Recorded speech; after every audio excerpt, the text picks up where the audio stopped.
안녕하세요. 반갑습니다. 와운의 최영동 파트너입니다. 반갑습니다. 자, 오늘은 SK 하이닉스에 대한 기술적인 부분들을 한번 점검하고 넘어가는 시간을 가져보도록 하겠습니다. 자, 일단은 올해 SK 하이닉스의 전체적인 큰 그림들을 놓고 보게 되면, 뭔가 이제 굉장히 좀 스탠다드한 부분이 많이 나오고 있다라고 볼 수 있습니다.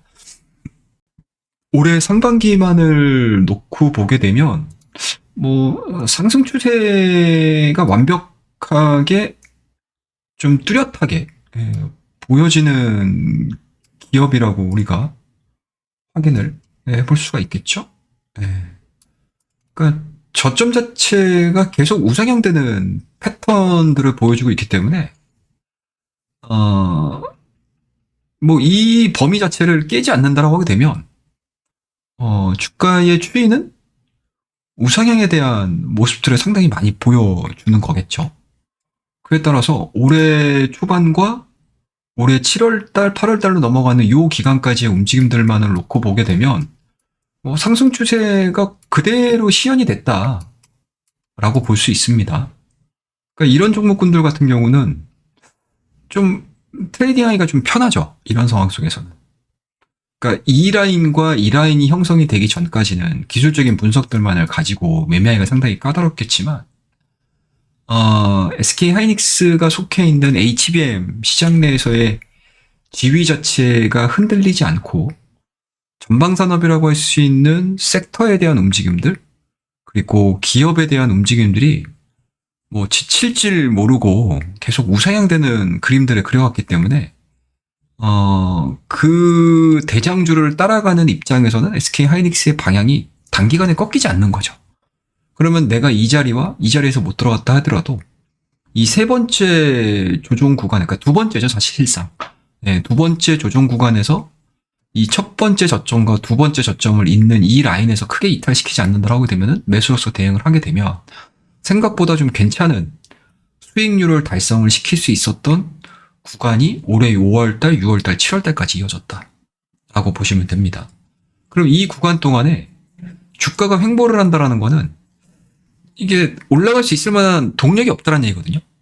그러면 이 횡보 구간에서는 외인들도 이 방향이 어떻게 될지 모르는 거고 기관들 역시도 모른다는 얘기입니다. 그리고 개인들 역시도 SK 하이닉스가 갈 거야 안 갈 거야 도대체 이걸 모른다는 얘기예요. 그러다가 기존의 이 상승 밴드 안에서 이탈하는 모습들을 좀 보여주고 있죠. 이 이탈하는 밴드 이 시점에서 외국인들의 보유 비중이 현저하게 줄어들기 시작을 합니다. 그러니까 쉽게 얘기해서 뭔가 에러가 생겼다라는 얘기겠죠.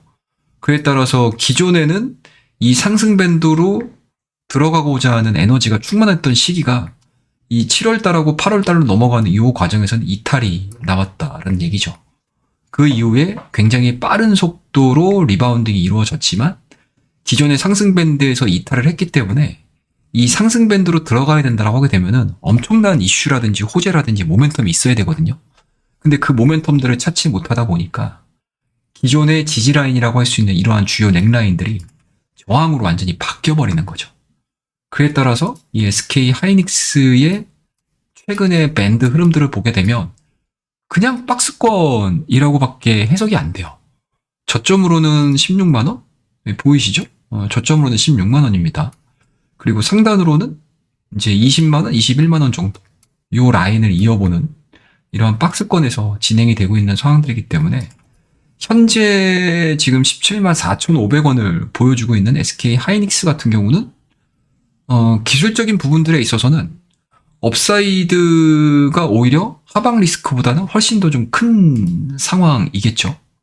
그러면은 이 구간에서는 분할 매수로서 좀 대응을 해볼 수 있는 가격대, 그리고 자연스럽게 손절 라인은 최근에 보여주고 있는 저점이라고 할 수 있는 16만 원들이 깨버리게 되면 이 석 달 동안 움직여 왔었던 요 물량들이 일제히 실망 매물로 전환이 될 수 있는 가능성이 상당히 높기 때문에 손절은 좀 기계적으로 좀 잡아야 되는 그런 매매 패턴을 가져가시면 되고요. 그리고 상단에 한 20만원 정도 또는 19만원에서 20만원 정도 가격대가 오게 되면 대부분의 투자자들, 트레이더들 같은 경우는 이쯤에서는 내가 분할 매도를 한번 해봐야 되겠다 라는 거고, 설령 21선을 돌파를 시켜서 주가가 움직인다 하게 되더라도 이 박스권 안으로 다시 재진입을 하게 되면 나머지 물량마저도 던질 수밖에 없는 그러한 매매 전략들을 가지고 현재 SK 하이닉스를 바라보는 게 아닌가라고 생각을 하고 있습니다. 그렇더라고 되면은 현재 17만 4,500원대 이 가격대에서 20만 원까지 끌어올리려면 어떠한 모멘텀이 있어야 되느냐라는 건데 지금 시점으로 놓고 보게 되면은 실적 말고는 없거든요. 실적 말고는 없습니다. 아니면 엔비디아가 엄청난 상승 속도를 내가지고 다시 뭔가 시장에다가 AI 하드웨어 시장에서에 대한 뭔가 불꽃을 일으킬 수 있을 만한 모멘텀들을 전달해 주지 않는 이상 SK 하이닉스 같은 경우는 지금 시점에서는 모멘텀 플레이보다는 오히려 실적, 그러니까 펀더멘탈을 기준으로 해서 플레이를 하는 시점이 아니겠느냐라고 생각을 하고 있습니다. 그래서 기계적으로 이러한 패턴에서 내가 어떻게 대응을 해야 될지 이런 패턴들이 생각보다 굉장히 많이 나옵니다. 그리고 장기간 동안 상승 추세가 이어진 상태에서 박스권이 진행이 된다라는 거는 앞절에 우리가 7월달하고 8월달을 넘어오는 가서 그러니까 6월달하고 이제 7월달을 넘어오는 이 기간 동안에 횡보되다가 주가의 방향성이 상방이 아닌 하방으로 잡았던 거잖아요. 그럼 이거를 단기간의 흐름들보다는 수익적인 관점으로 놓고 봤었을 때 이 기간이 이 기간이라고 보면 되는 거거든요. 그럼 이 기간 동안에 기존의 상승 추세 안에서 외국인들에 대한 매도세가 나오면서 주가가 탄력을 잃었다라고 하게 되면 이 박스권 안에서 외국인들에 대한 매수 물량 또는 메이저 수급의 매수 물량들이 상당히 늘어나는 과정에서 강하게 20만 원대를 돌파를 시키게 되면 다시 SK 하이닉스는 새로운 추세를 만들어낼 가능성이 높기 때문에 지금은 상당히 좀 애매모호한 트레이딩 입장에서는 해볼 만한 자리이긴 하겠지만 해석을 하는 데 있어서는 무언가 꿈을 먹고 대응을 한다라는 개념보다 기계적으로 좀 대응을 해야 되는 물량들 말고는 지금 시점에서는 찾아보기가 좀 쉽지 않다라고 저는 개인적으로 해석을 해볼 수 있지 않을까라고 생각을 하고 있습니다.